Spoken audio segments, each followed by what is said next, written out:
It's now or never. Come hold me tight. The following segment is a late add to the list. It was on a tape just recently discovered. Let me just say this about the tapes, mainly the early tapes. I was just a kid with a radio bug addiction. I had no real budget as such to buy new tapes as the old ones were recorded on. So they would be reused, re-recorded on, as needed. Many shows and audio recordings were lost forever, but some survived, even after having been recorded over. I could spend a half hour explaining the technical reasons for this, but let's just say there are sometimes hidden tracks on tape, particularly re-recorded tapes. Some tape heads record differently than others, so you could play a tape and hear one thing, but just ever so close by on another track there was something completely different. Something that had been recorded earlier and didn't get completely erased when it was reused. Many of the earlier recordings in this presentation were found on hidden tracks on the early audio tapes. It takes a special tape machine with special heads to find these hidden tracks. I've gone through hundreds looking for these special hidden tracks, and I thought I'd found them all. But this one was in such bad condition, I'd put it aside for later. Well, later finally got here. This tape took 50 to 60 splices just to be able to play it. Like 30 sections of tape, some playing forward and some backward. Well, it took a while to put it together. Then it took a while longer to fully explore it. That is, play it one way and search the tape for different hidden tracks, and then play it the other way and do the same thing. Well, needless to say, most of my earlier tapes have been fully explored by now. So to find something new was truly a treasure. And this one is of special importance because of the germ it planted. One of the techniques I used at WHAS Radio was extemporaneous ad-lib comedy vignettes. These were done on the fly. No scripts, not even usually an outline.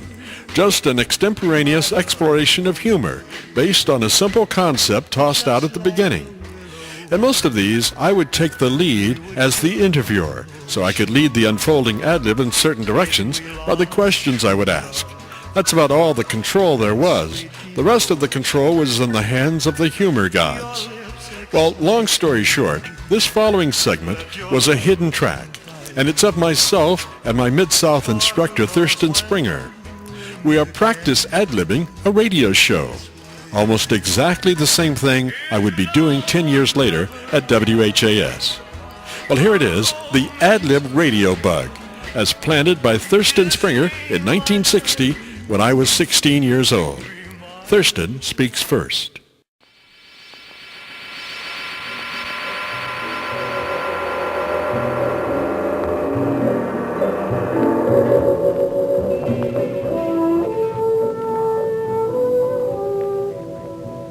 The year 2050. The time was one morning just before sunrise on Mars. All of us educated boys from down on Earth and come up here. We were sitting around smoking our cigarette, drinking our tequila, and having ourselves a good time. We sat here for some 4 hours looking at each other in the eyeball, and then suddenly it happened. Hey, Joe, put your hands up. I'm going to shoot you dead. That's it. Now, go, back. And he shot Joe dead. Then, about 1 hour later, after we buried Joe, we were sitting around again, looking at each other in the eyeball, and listen what happened.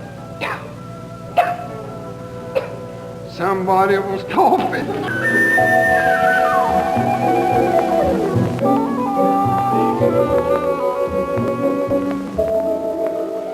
We didn't plan it that way. Didn't anybody know it was going to be that way, but that's what happened. Somebody was coughing. And about that time, they sneezed. And when they sneezed, we forgot about the beans.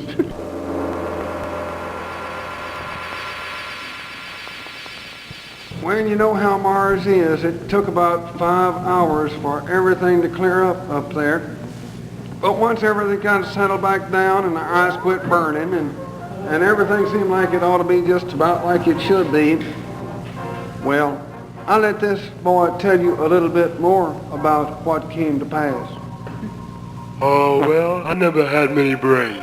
I'm sorry, sort of stupid. I'm not really stupid, no. Just sort of touched. But I'll tell you how it happened. See, there's this big cowpoke in town. His name is Joe. He's a real cool guy. Yeah, that's me. Another guy. Yeah, another guy. And his name was, I don't know what his name was. Well, anyway, it don't make much difference anyway. But they said that he's gonna shoot him dead. He's gonna shoot him dead. Yeah, gonna shoot him dead. I'd never believe it. Then that gun bullet right through his head. Funny guy. Well, that's about the way it happened up there. And dear friends and neighbors, I'm sitting here writing this letter in Martian. And that ain't easy to do, seeing as how I am a Republican.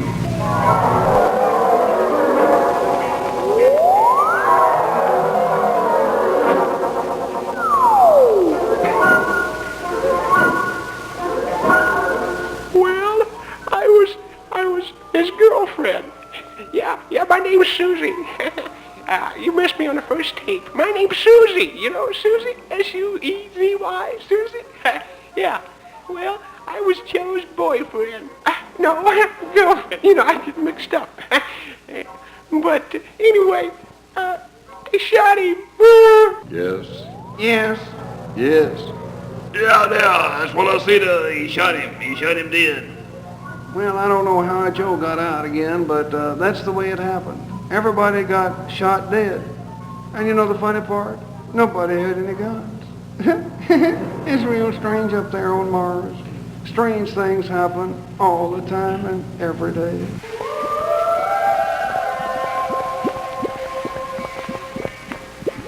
You have been listening to a program over the ABC network entitled Who Shot Liz?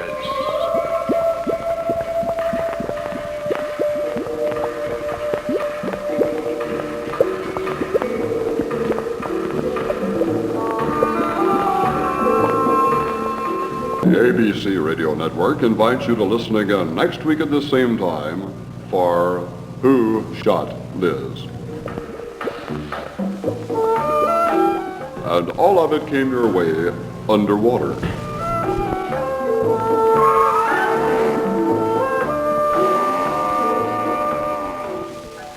WMSE 1950 on your radio dial.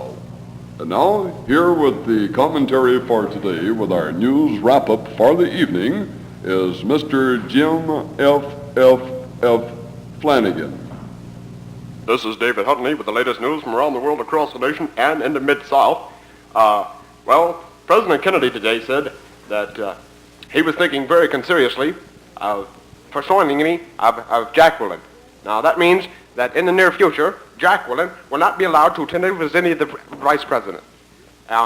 Also, Mr. Kennedy today issued another ultimatum to the Laotian government.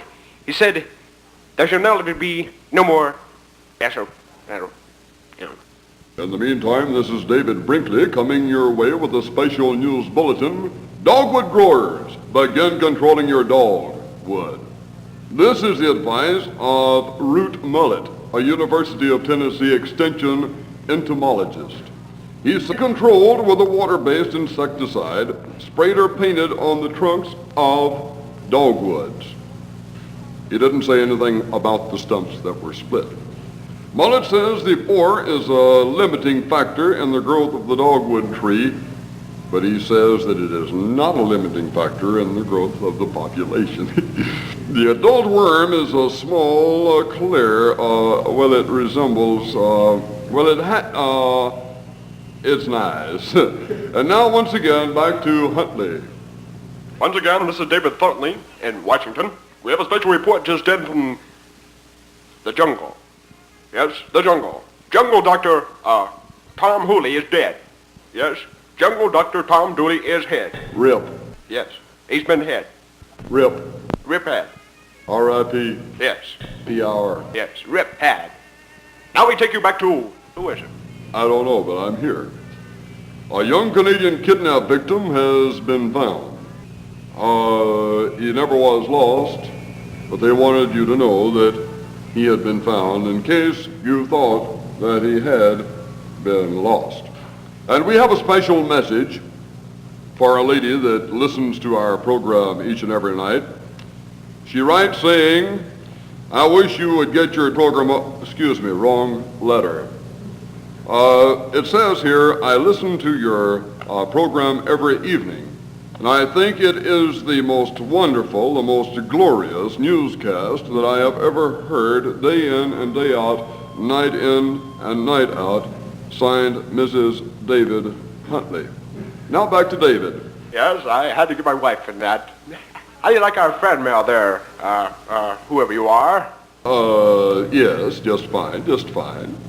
You never did introduce yourself properly to our radio audience out there in, to quote a phrase, Radio Land? Well, David, we have been friends for so long, I thought you recognized me and knew my name was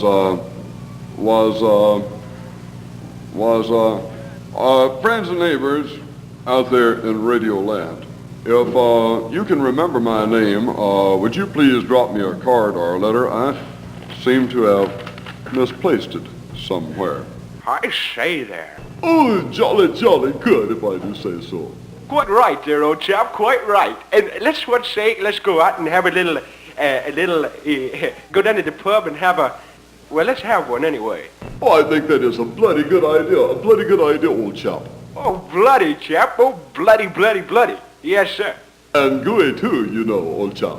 Tooey to you too, Tootie. Until tomorrow evening at the same time, this is David Brinkley and Chet Huntley wishing you and yours from the BBC a most glorious good afternoon, bloody chaps all.